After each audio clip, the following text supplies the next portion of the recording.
Good afternoon, everyone. For today, I will be discussing the two Filipino authors and one international author and their notable works. First Filipino author that I will discuss to you is Joaquin, and the second one will be Bienvenido, Lumbera. Okay. And for the international author, I will be discussing after I will discuss these two authors. Okay. First is Joaquin. His full name was Nicomedes Marquez Joaquin, but he was known for his nickname Nick.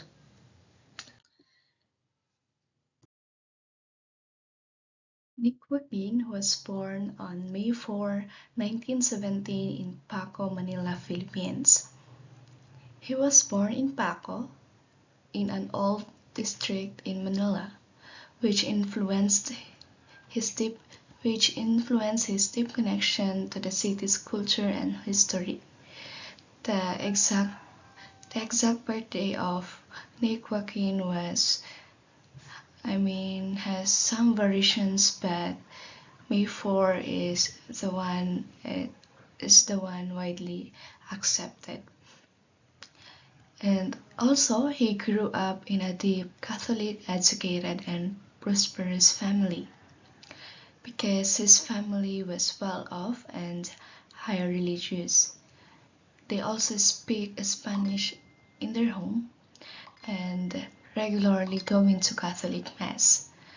This environment shaped his strong Catholic faith and love of Filipino Spanish culture, and later on adapt that culture and become his theme in his works or in his writings. Also, he was a seminarian in Hong Kong for a time, but pursued writing as his vocation. He initially trained to be a priest, but then he decided to become a writer because he believed literature could better serve humanity by exploring Filipino identity and history. That's why he started writing early and published his first poem at age 17. Joaquin was a passionate reader and writer from a young age. His first poem is about the Spanish character Don Quixote, showing his early interest in blending Filipino and Spanish literary traditions, and also became a notable figure in Philippine literature, especially writing in English. Although he was fluent in Spanish, he chose English for his works and became one of the most important Filipino writers in English. And this was significant during a time when English was becoming the dominant language in Philippine literature, just after the American colonization. He was also known by his pen name Quijano de Manila. And this pen name reflects his connection to Manila and his admiration of Spanish literary tradition, especially on the play Don Quixote. And he used this pen name in journalism and to his essays. He also wrote novels, short stories, poems, essays, and plays exploring Filipino identity, colonial history, and social changes. And these works examine the Filipino experience, especially the impacts of Spanish and American colonial periods here in the Philippines, a national culture and psyche. The story of Joaquin often blend history, myths, and social critics. His notable works were The Woman Who Had Two Novels, and this explores identity and colonial heritage. The next one is A Portrait of the Artist as Filipino, and it is a famous play about Filipino family and tradition. And for the Manila, My Manila, it is a historical book aimed to connect young Filipinos to their city's rich past. And there are many works also of Joaquin, but I just put there 3 and confer the title of National Artist of the Philippines of Literature in 1976. And this honors shows the high respect he earned for his contributions to Philippine culture and letters, since he wrote essays and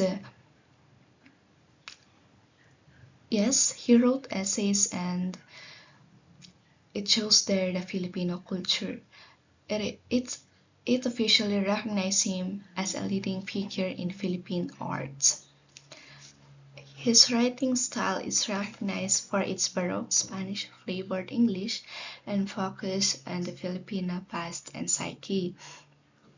His style mixes elaborate, ornate English influenced by Spanish literary traditions, and reflecting in the colonial history he often wrote about. His works focus on understanding the Filipino soul shaped by centuries of colonial influence. On April 29, 2004, he died in San Juan, Metro Manila, and he passed away at home, but leaving behind a rich legacy of Philippine literature and cultural history. His works that I will be discussing is The Woman Who Had Two Novels. For the story summary, this story revolves around Connie Escobar, an elite Filipina who believes she has two novels. This belief symbolizes her mental and emotional fragmentation. She visits a doctor named Pepe Monson in Hong Kong for a consultation to remove the extra novel. Connie's story unfolds through her troubled past, including her forced marriage to Macho Escobar, a man who had an affair with her mother, Doña Concha Vidal. Connie's hallucination of having two novels reflects her fractured identity and struggles with her family's complicated legacy, colonialism, and personal betrayals. Other key events include Connie's relationships with various characters who embody different facets of Filipino society, such as Paco Tercera and her family members, showing the tension between the old and new elite Filipinos and the impact of historical and social forces on individuals. Let's proceed with the characters in the novels. In the novel, The Woman Who Had Two Novels. The first one there is Connie Escobar. As we all know, As, as we've read in the summary, Connie Escobar was the main character, and her belief in having two novels shows her emotional pain and split identity caused by her troubled family and past. And next character was Pepe Monson. He was the doctor in Hong Kong who listens to Connie's story calmly, and also he represents reason and outside perspective in the novel. The third character was Manolo Vidal. He was Connie's father and represent Filipino nationalist middle and upper class. However, he later works with colonial powers, showing the complex loyalties in Philippine society. The fourth one is Doña Concha Vidal. She was the mother of Connie, and whose affair with Macho complicates family relations and contributes to Connie's emotional suffering. The fifth character was Macho Escobar, Connie's husband and a wealthy man from the sugar planting elite. He also had a relationship with Connie's mother, as mentioned in the summary, adding tension and betrayal for Connie. And the last character was Paco Teixeira. He is a singer and survivor among these families, acts as a conscience and observer, showing different sides of Filipino life and society. For the plot, Connie Escobar, a young Filipina, believes she has two novels and visits Dr. Pepe Monson in Hong Kong to surgically remove the extra one. And her belief symbolizes her confused and broken sense of identity. Connie's mother first heard into marriage she did not want to protect the family's political reputation. Connie's struggle with family secrets, including her mother's affair with her husband, and social pressures. This story follows her emotional and personal struggles, highlighting freedom and understanding. It ends with her attempting to break free from past and start a new life. Let's proceed with its settings.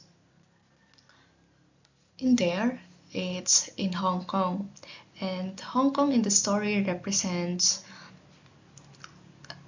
a place to escape from problems and confusion for Connie, and for Manila, it represents her roots, family history, traditions, and political ties that she struggles with. And for the point of view, the story is told by a narrator who knows all characters, thoughts, and feelings, but mostly focuses on Connie, to help readers understand her internal conflicts deeply. And for its theme, the first one there is identity and fragmentation.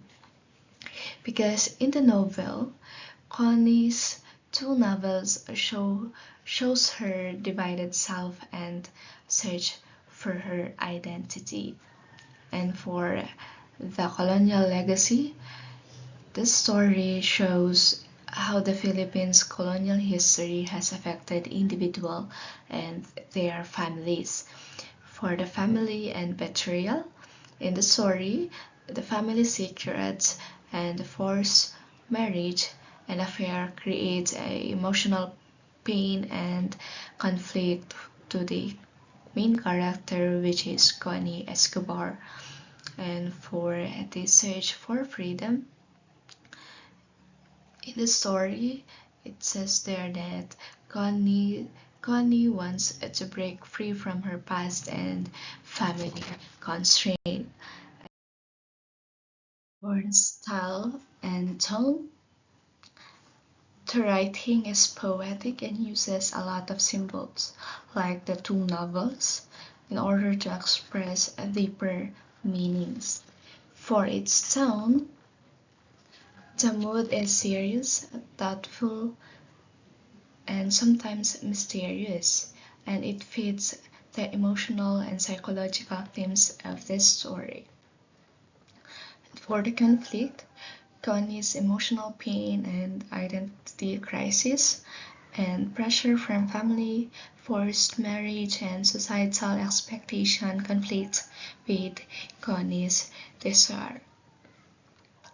That's all for Joaquin and his notable work, The Woman Who Had Two Novels.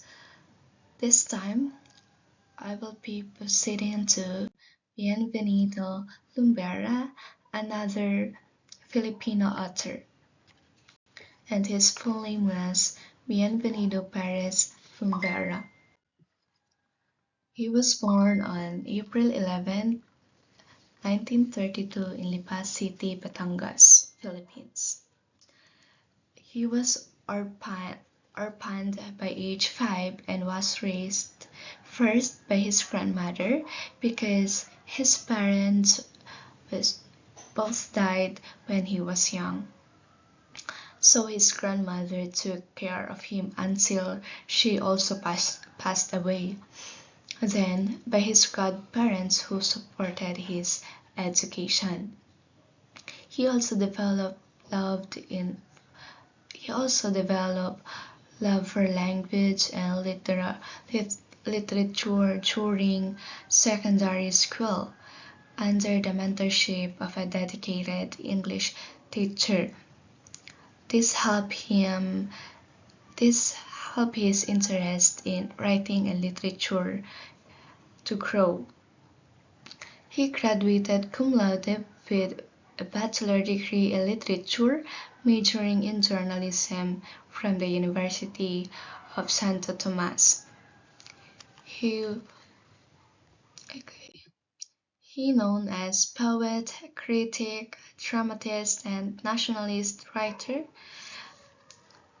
and a key figure in the Filipinization movement of the 1960s, because he wrote poems, plays, and critiques that promote Filipino culture and national identity.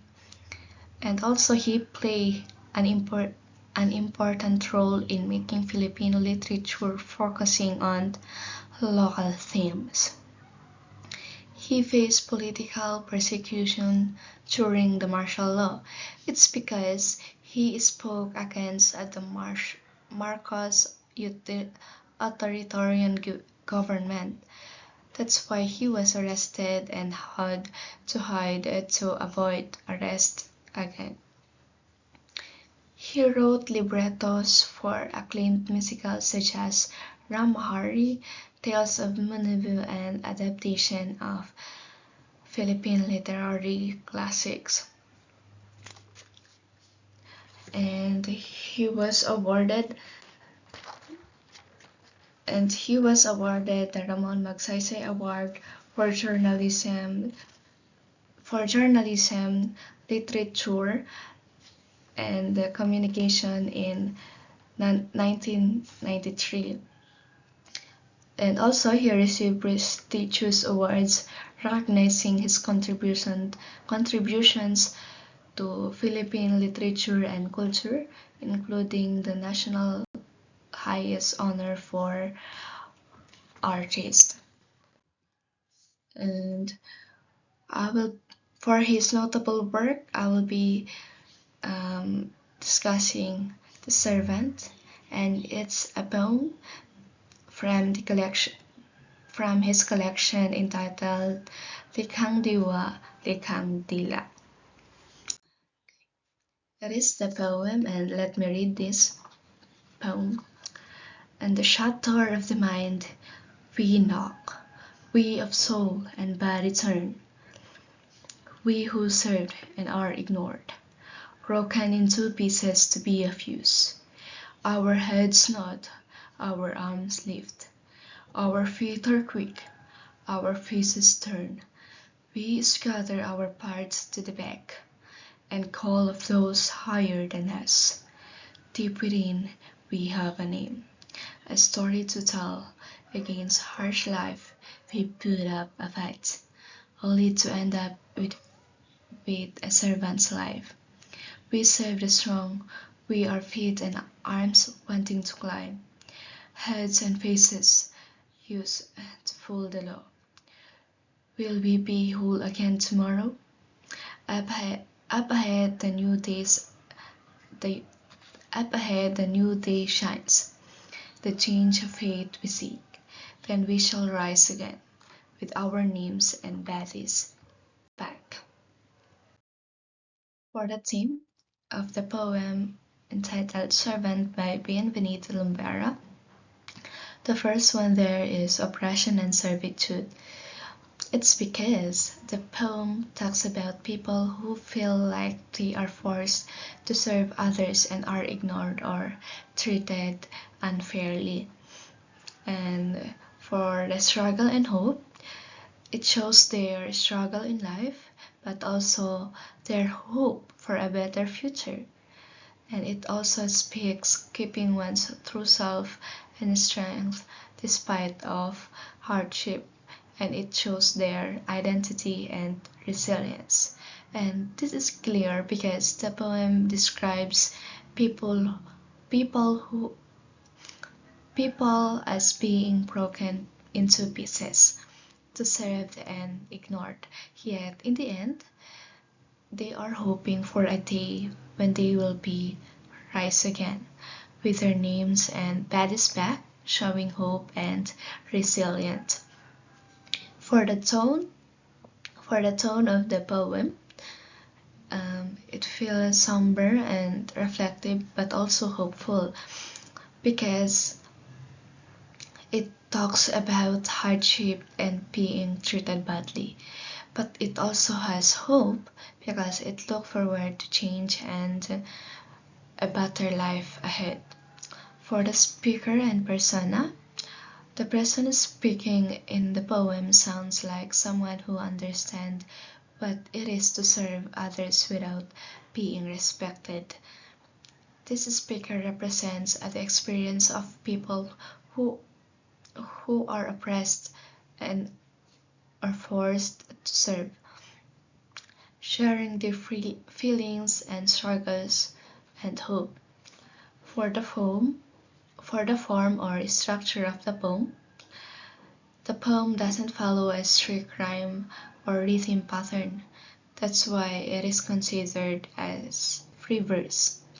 And this allows the poet to express feelings more naturally and strongly, without being limited by traditional rules. For the sound devices, the first one there is alliteration or repeating the first sounds of words. Example of alliteration is we who serve and are ignored. There is alliteration of W, and for the assonance, it is repeating a vowel sounds, and in the in the poem, it is repeating vowel sounds like the E, A, and for the repetition, it's there the repetition of we, which help the reader feel the message deeply. For the figurative language, the first there is metaphor, and the first there is metaphor, wherein comparing one thing to another without using like or has. For example, in the poem of metaphor is on the shut door of the mind we knocked, and for the imagery it's there the broken into pieces to be of use, and for the personification giving the mind a door that can be knocked on. And for the diction, the poem uses easy to understand words, making it accessible to many readers, and the simplicity of the poem helps the message about struggles and hope come across clearly without confusion. That's for the life of Bienvenido Lumbera and his notable work, the poem Servant. Okay, for this time, I will be proceeding with the international author, and it's Jane Austen.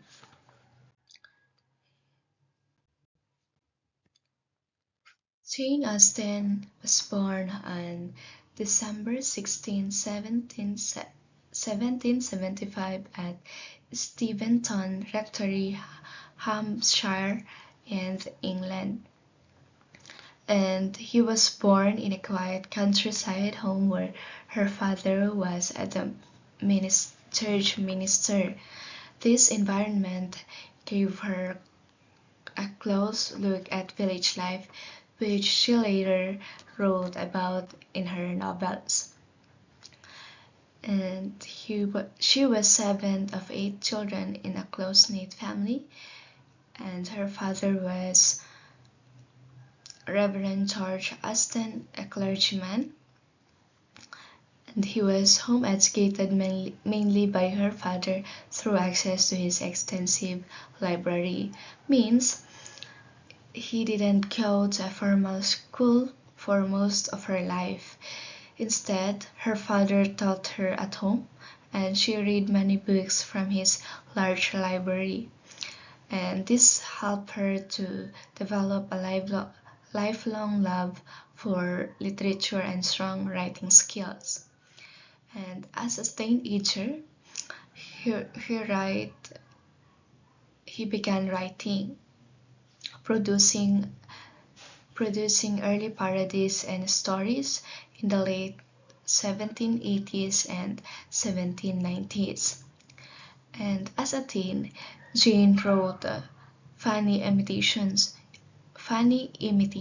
and stories, practicing her writing. And these early works shows the development of her wit and creativity that appear in her famous novels.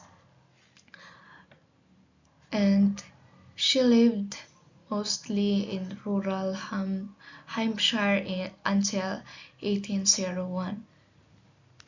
Jane's early life was peaceful in Hampshire, but after her father died, the family moved to towns like Bath and Southampton.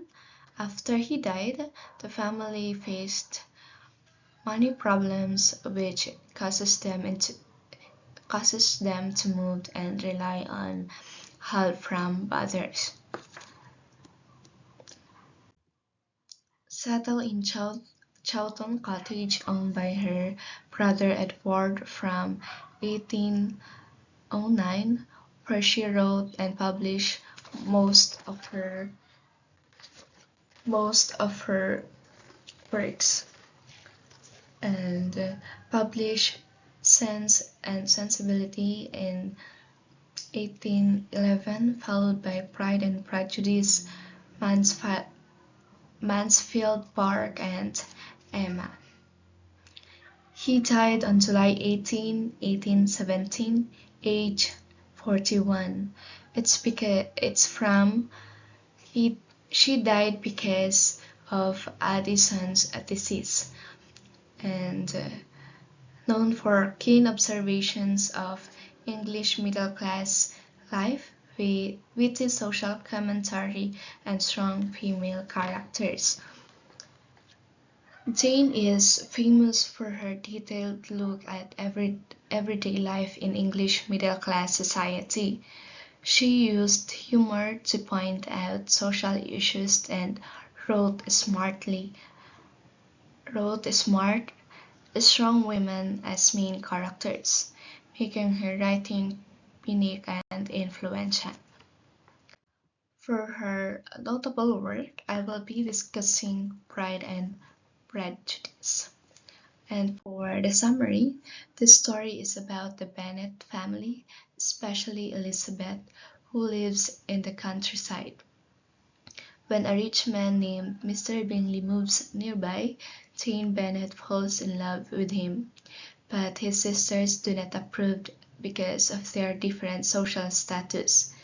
Elizabeth has conflicts with Mr. Darcy Bingley's proud friend. Because of misunderstanding, Mr. Collins asks Elizabeth to marry him, but she say no, and he marries her friend Charlotte instead. Elizabeth tricked by a man named Mr. Wickham. Later, Lydia Bennet runs away with Wickham, causing trouble for the family.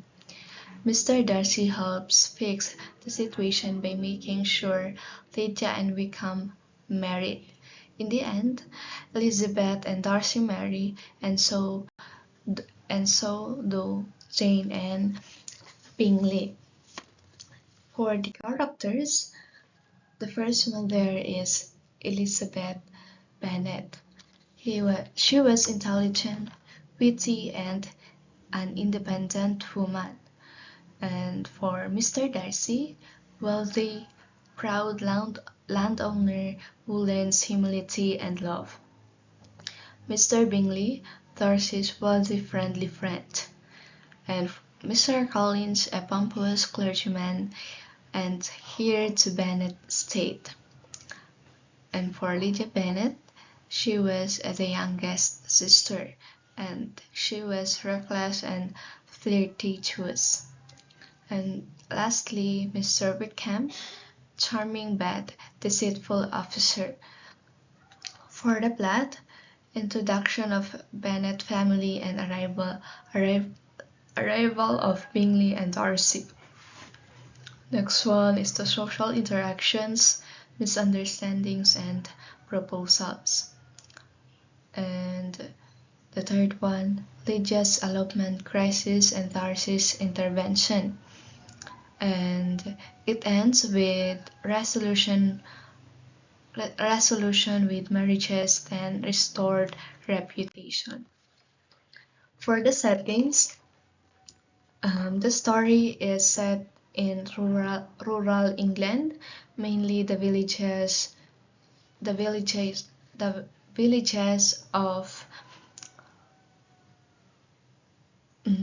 the villages in Longbourn and estates like Netherfield and Darcy's grand estate at Pemberley.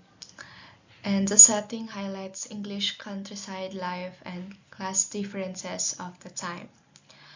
For the point of view, it was told in third-person point of view. The story lets reader see events and thoughts of various characters, especially Elizabeth, giving a broad view of social life and personal feelings. And for the theme, the novel explores love and marriage within strong social crisis limits. It warns about the danger of Pride and Prejudice. That's why the title itself is Pride and Prejudice. It also shows how characters grow by becoming self-aware, such as Mr. Darcy and Miss Elizabeth, giving a broad view of it shows our characters grow by becoming self-aware, as I have said a while ago, and it critiques social manners and class divisions in English society. And lastly, for its style and tone, the writing is witty and ironic, often making fun of social manners and class differences. The prose is clear and elegant while giving sharp observations of society's rules. Because the main theme of the Pride and Prejudice is the social differences. Yes, it's about social differences and the society's rules. The tone mixes humor with serious critique, making the reader both entertained and thoughtful about the social issues presented in the Pride and Prejudice.